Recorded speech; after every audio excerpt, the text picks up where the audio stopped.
자, 회의관리 1급 문제 51번부터 60번까지 한번 보도록 하겠습니다. 자, 회의관리 1급 문제 51번입니다. 다음은 주식회사 JB의 대손 충당금을 설정하려고 합니다.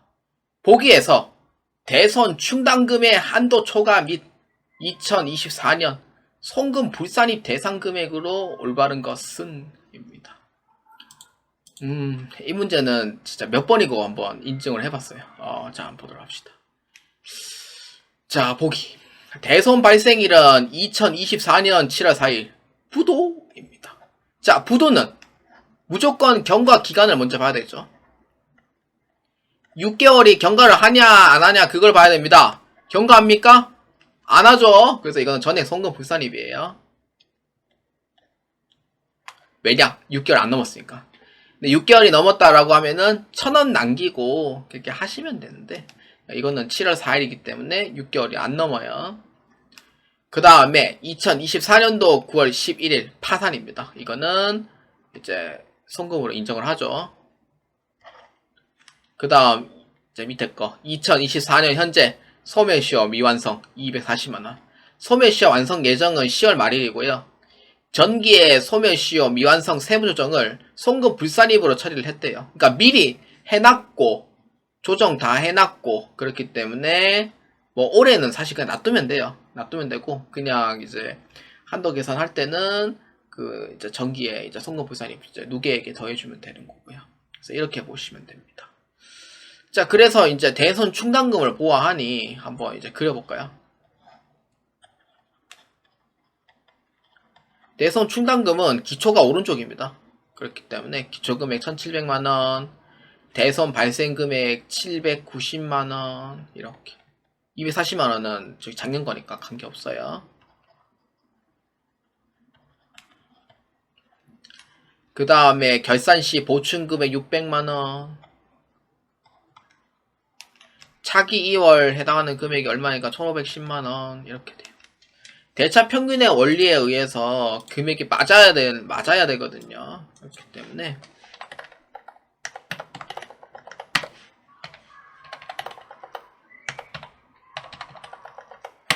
자, 이러면은 0이 됩니다. 정확하게. 자, 이렇게 되고요. 그래서 차기에 해당하는 부분은 1,510만원 이렇게 된 거고 이게 회계상 금액이 됩니다. 세무상 금액은 여기에 매출채권 6억 원이죠. 6억 원에 해당하는 금액에서 전기하고 단기에 해당하는 부분을 그러니까 송금 불산임은 더해주고 송금 산임은 빼주면 돼요. 근데 단기에도 있고 전기에도 다 있어요. 그래서 얼마냐면은 240만원짜리랑 420만원 더해주면 돼요. 그럼 이렇게 돼요. 그러면은 600, 6만, 60만원 이렇게 돼요. 거기에서 대손율은 1%이고 대손 실적률이 2%니 이 높은 거를 계산해 주시면 돼요. 그래서 대손 실적률 2%로 잡습니다. 자, 이렇게 되죠. 자, 그러면은 6억 원에 240만원하고 420만원 더해주면 이렇게 돼요. 곱하기 0.02가 돼요. 그래서 얼마냐면은 1213만 2천원이에요.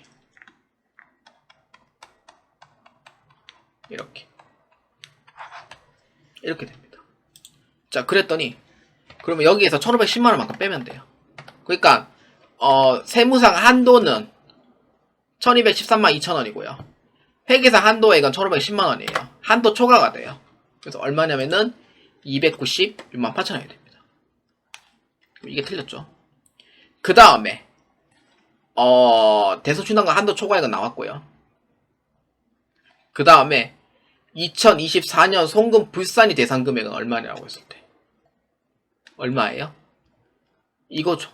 이게 송금 불산이었죠 아까. 그래서 얼마냐면은 420만원이다 이렇게 보면 돼요. 그래서 이에 해당하는 정답 몇 번? 1번으로 체크해 주시면 되겠습니다. 자, 회의관리 1급 문제 52번입니다. 다음 중 법인 세법상 지급이자에 대한 설명으로 올바르지 않은 것은 입니다. 자, 1번 한번 봅시다. 건설 자금 이자는 송금 불산입이며 유보 처리합니다. 완공시 건물로 대체하는 경우 송금 불산입으로 마이너스 유보로 처리합니다. 건설자금 이자는 이제 특징 차입금에 대한 부분도 있고요. 송금 불산입해서 마이너스 이제 유보 처리하는 거 맞아요. 근데 완공하는 경우에는 완공을 했으니 건설 중인 자산에서 건물로 대체하잖아요. 이때 송금 불산입 되어 있는 부분을 송금 산입을 해서 없애는 그게 있습니다. 그렇기 때문에 1번에 대한 부분은 맞습니다. 자, 그 다음 2번. 비실명 채권인 경우 송금 불산입으로 처리를 하며 소득 처분은 상여로 합니다. 비실명 채권 이자는 누구인지 몰라요. 그래서 모든 책임을, 대표자 책임을 몰아갑니다. 근데 원천징수 하지 않는 경우 해당한다. 맞는 얘기죠. 원천징수 하면은 기타 사유유출로 옵니다. 그 다음 3번. 가지급금 인정이자는 임직원 모두 해당되며 인정이자만큼 계산하여 입금 산입 상여로 소득 처분한다. 자, 이 문제에서는 임직원이라고 되어 있습니다. 임직원. 자, 모두라고 되어 있는 부분은 99.9% 다 틀려요. 그렇기 때문에 가지급금 인정이자는 임원에는 해당이 되지만 직원에게는 해당 사항이 없습니다. 그렇기 때문에 3번에 대한 부분은 아니다. 이렇게 봐주시면 됩니다. 그 다음 4번. 채권자 불분명 사채이자인 경우 송금 불산입으로 처리하며 만약 원천징수하는 경우 소득 처분을 기타 사회유출로 처리한다. 채권자 불분명 사채이자는 몰라요. 그러니까 누군지는 몰라요. 그래서 원칙은 비실명 채권 이자와 똑같이 상여로 해가지고 대표자의 책임을 묻고 소득 처분을 때립니다. 근데 만약에 원천징수를 했다라고 하면은 비실명 채권 이자하고 똑같아요. 그렇기 때문에 기타 사회유출로 해가지고 양심은 있다라고 생각해서 기속자 누구인지는 안 밝히겠다라는 의미에서 기타 사회유출로 합니다. 그렇기 때문에 이에 올바르지 않은 설명은 몇 번이냐면 3번으로 체크해 주시면 되겠습니다. 자, 회의관리 1급 문제 53번입니다. 주식회사 JB는 새로이 사업을 시작하는 삼촌에게 보유하고 있던 건물 시가 4억 원을 2억 8천만 원 양도합니다. 수행할 세무조정은 무엇이냐? 시가 대가의 차익이 5억 원 이상이거나 3억 원 이상 차이 나는 경우 특수관계인의 부당행위 계산에 해당됩니다. 특수관계인은 사촌 정도 해가지고 특수관계인을 많이 봐요. 그래서 좀 높은 촌수를 얘기하자니 좀 아닌 것 같고, 그래서 3촌 얘기를 했고요. 그래서 시가는 4억인데 2억 8천만 원에 양도를 합니다. 그러면은 시가와 대가 차이가 5억 원 이상 차이 나냐고 봐야 돼요. 2억 8천만 원에 양도를 하고 시가는 4억이에요.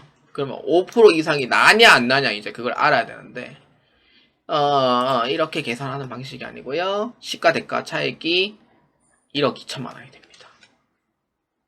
4억에서 2억 8천 빼면 1억 2천이죠. 시가 대가 차익이. 그래서 1억 2천만 원에서 4억 원만큼 나눠주시면 됩니다. 그래서 얼마냐면은 0.3 몇 프로? 30%가 돼요. 이렇게 됩니다.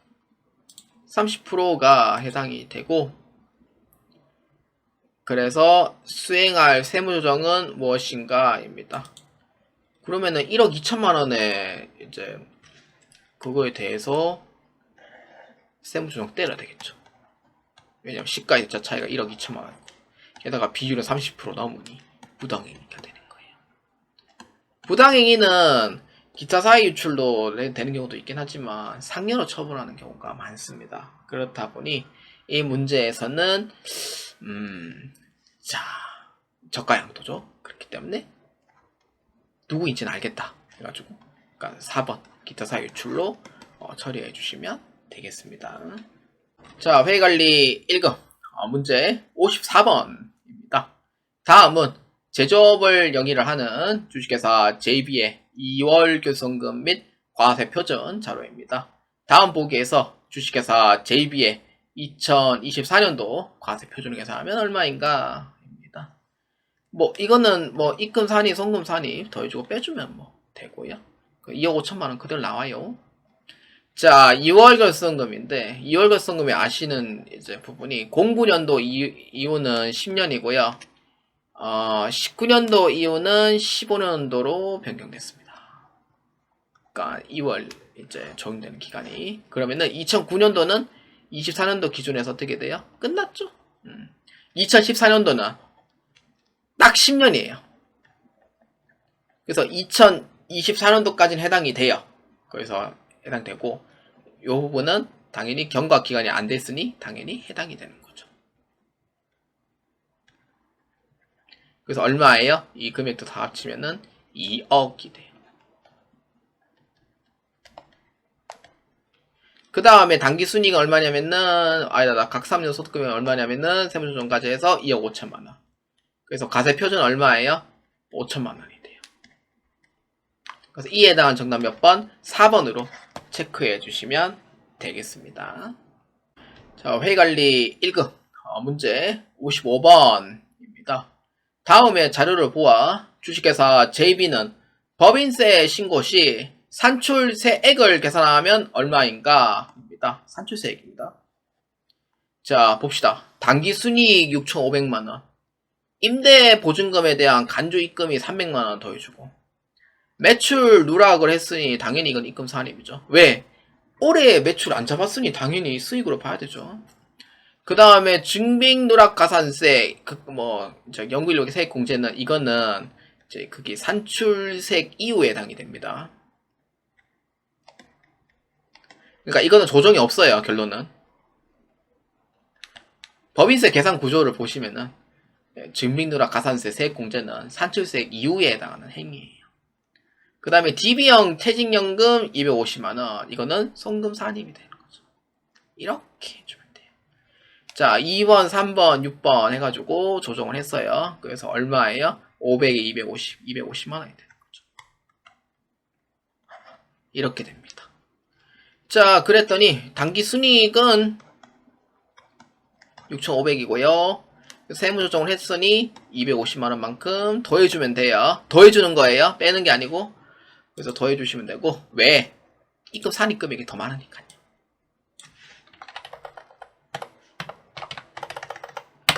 6,750만원이 됩니다.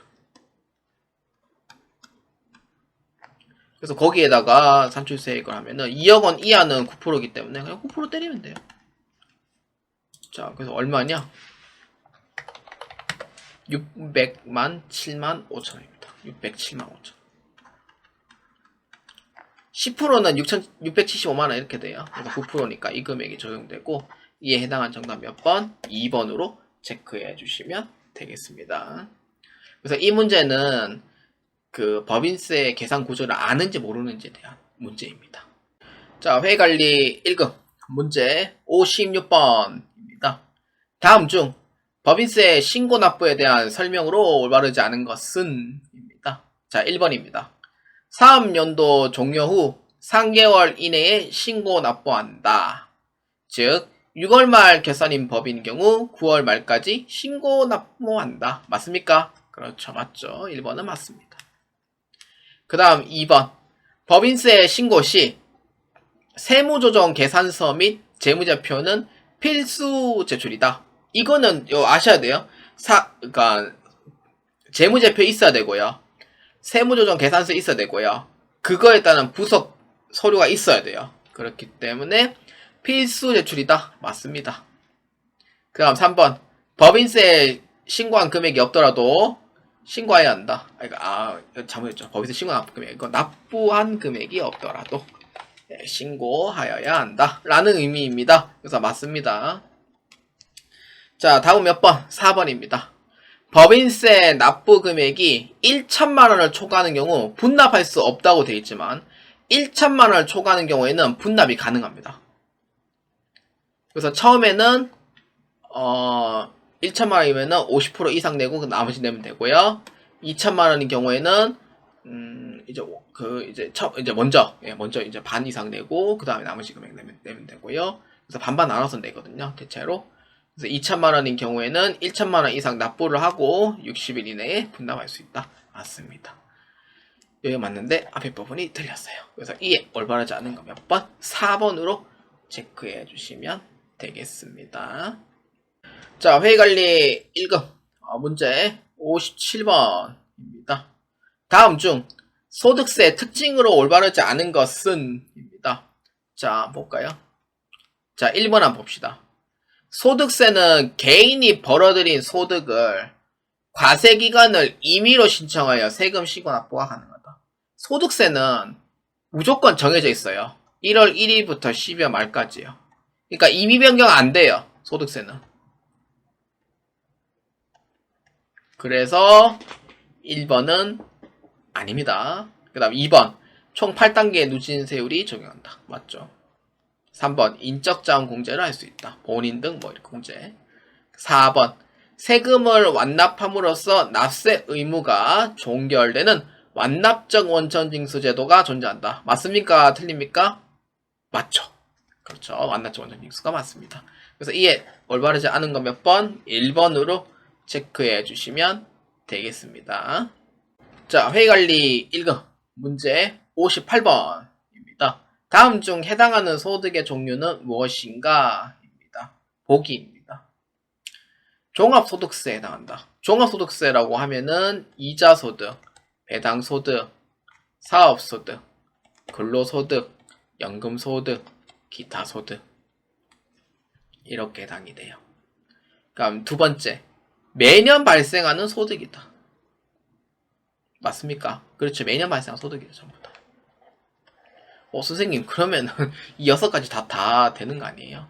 그럴 수도 있죠. 근데 마지막 걸 이제 최종으로 이제 딱 결정해 줍니다. 10대 자가운전 보조금 요건에 충족하는 경우 비과세한다. 이거는 유일하게 딱 하나밖에 없습니다. 뭐예요? 요거. 근로소득세죠. 그렇기 때문에 이에 해당하는 소득 몇 번? 3번으로 체크해 주시면 되겠습니다. 자, 회의관리 1급 문제 59번입니다. 다음 중 분류소득세에 해당하는 것입니다. 분류소득세. 그러니까 분류과세죠. 분류과세는 결직 완화 효과라고 해가지고 매년 발생한 소득이 아닌 게 있어요. 두 가지가 있어요. 뭐예요? 퇴직소득, 양도소득 이렇게 돼 있어요. 산림소득이라고 하면은 오래전에 세법 배우신 분이고 산림소득은 사업소득의 안에 이제 포함되어 있습니다. 그래서 분류소득세 해당되는 부분 몇 번? 그렇죠. 2번으로 체크해 주시면 되겠습니다. 자, 회의관리 1급 문제 60번입니다. 다음 이자 배당 소득에 대해서 올바르지 않은 것은 입니다. 자, 1번입니다. 예금 이자 소득. 그럼 이거는 이자 소득이죠. 그 다음 2번 내국법인의 배당.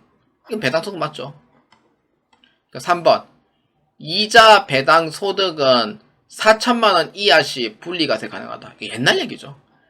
2천만원이죠. 바뀐 지도 꽤 오래됐고요. 그래서 2천만원 이하 시 분리과세 가능하고 3번 틀렸습니다. 그럼 4번 외국법인의 이자 및 배당 소득은 무조건 종합과세 소득이다. 맞습니다. 외국 거는 분리과세 안 돼요.